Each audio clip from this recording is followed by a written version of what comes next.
Guys প্রথমে আমার Telegram channel থেকে সং বিট মার্ক আর সেগ ইফেক্ট এলাইট মোশনে ইনপুট করে নেবেন। ইনপুট করে নেওয়ার পর প্রথমে এই সং বিট মার্ক প্রজেক্ট অপশনে ক্লিক করবেন। ক্লিক করার পর দেখুন এমনি ইন্টারফেস হয়ে যাবে। তো প্রথমে ফটো অ্যাড করতে হবে, তার জন্য এই সেকেন্ড মার্কে আসবেন। আসার পর ফটো অ্যাড করার জন্য এই প্লাস আইকন ক্লিক করে দেবেন। ক্লিক করার পর মিডিয়া অপশন, এই মিডিয়া অপশন ক্লিক করবেন। ওখান থেকে আমি আমার প্রথম ফটোটিকে অ্যাড করে নিচ্ছি। অ্যাড করার পর দেখুন ফটোটি ছোট রয়েছে, তো এটিকে ফিল স্ক্রিন করতে হলে এই 3 ডট অপশনে ক্লিক করবেন। ওখান থেকে ফিল কম্পোজিশন এরিয়া অপশনে ক্লিক করে দেবেন। অটোমেটিক ফটোটি ফিল স্ক্রিন হয়ে যাবে। তারপর এই তীর আইকনে ক্লিক করবেন, তারপরের মার্কে আসবেন। আসার পর এই অপশনে ক্লিক করে বাড়তি পার্টটি কেটে নিন। তারপরে ব্যাক করবেন। ব্যাক করার পর সেম প্রসেস, আবার ওই প্লাস আইকনে ক্লিক করবেন। ওখান থেকে মিডিয়া অপশনে ক্লিক করবেন।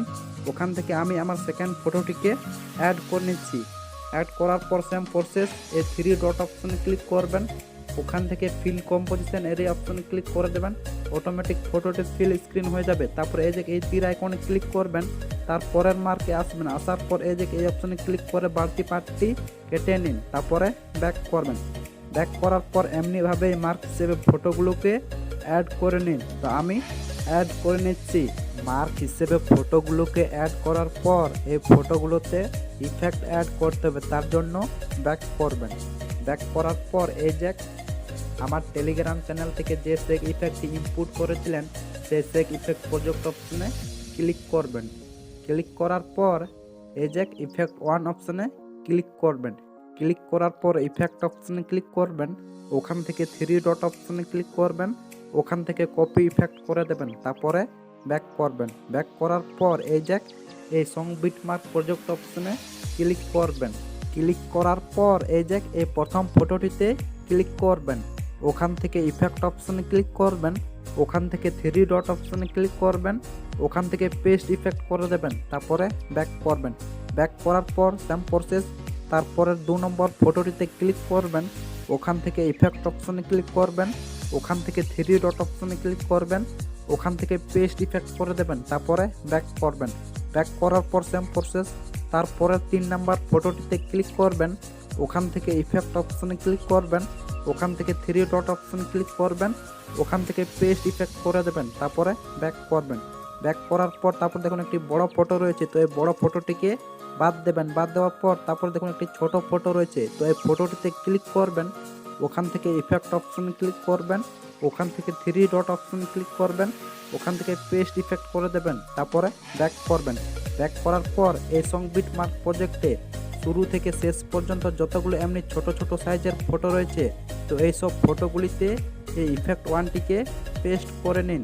তো আমি পেস্ট করে নিচ্ছি। এই সব ছোট ছোট ফটোগুলিতে ইফেক্ট 1টিকে পেস্ট করার পর ব্যাক করবেন।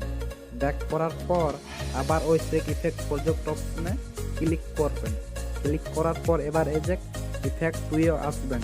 আসার পর এই ইফেক্ট 2 অপশনে ক্লিক করবেন। ক্লিক করার পর ইফেক্ট অপশনে ক্লিক করবেন। ওখান থেকে 3 ডট অপশনে ক্লিক করবেন। ওখান থেকে কপি ইফেক্ট করে দেবেন। তারপরে ব্যাক করবেন। ব্যাক করার পর এই সং বিট মার্ক প্রজেক্ট অপশনে ক্লিক করবেন। ক্লিক করার পর প্রথম দেখুন কতগুলো ছোট ফটো রয়েছে, তো এই ফটোগুলিতে তো আগের 1 নাম্বার ইফেক্টটি পেস্ট করেছিলেন, তো এই ফটোগুলিকে বাদ দেবেন। বাদ দেওয়ার পর তারপর দেখুন একটি বড় ফটো রয়েছে, তো এই বড় ফটোটিতে ক্লিক করবেন। ওখান থেকে ইফেক্ট অপশনে ক্লিক করবেন। ওখান থেকে 3 ডট অপশনে ক্লিক করবেন। ওখান থেকে পেস্ট ইফেক্ট করে দেবেন। তারপরে ব্যাক করবেন। ব্যাক করার পর তারপর দেখুন আরও কতগুলো ছোট ফটো রয়েছে, তো এই ফটোগুলোকে বাদ দেবেন। বাদ দেওয়ার পর তারপরে দেখুন একটি বড় ফটো রয়েছে, তো এই বড় ফটোটিতে ক্লিক করবেন। ওখান থেকে ইফেক্ট অপশনে ক্লিক করবেন। ওখান থেকে 3 ডট অপশনে ক্লিক করবেন। ওখান থেকে পেস্ট ইফেক্ট করে দেবেন। তারপরে ব্যাক করবেন। ব্যাক করার পর এই সং বিট মার্ক প্রজেক্টে শুরু থেকে শেষ পর্যন্ত যতগুলো এমনি বড় সাইজের ফটো রয়েছে, তো এই সব বড় ফটোগুলিতে এই 2 নাম্বার ইফেক্টটি পেস্ট করে নিন। তো আমি পেস্ট করে নিচ্ছি। এই সব বড় ফটোগুলিতে 2 নাম্বার ইফেক্টটিকে পেস্ট করার পর ভিডিওটি ফুল কমপ্লিট তৈরি হয়ে গেছে। তো এটিকে সেভ করার জন্য এই অপশনে ক্লিক করে দেবেন। ক্লিক করার পর এক্সপোর্ট অপশন, এই এক্সপোর্ট অপশনে ক্লিক করলে অটোমেটিক ভিডিওটি সেভ হয়ে যাবে। তো বন্ধুরা, আজকের ভিডিওটি এই পর্যন্তই। দেখা হচ্ছে নেক্সট ভিডিওতে।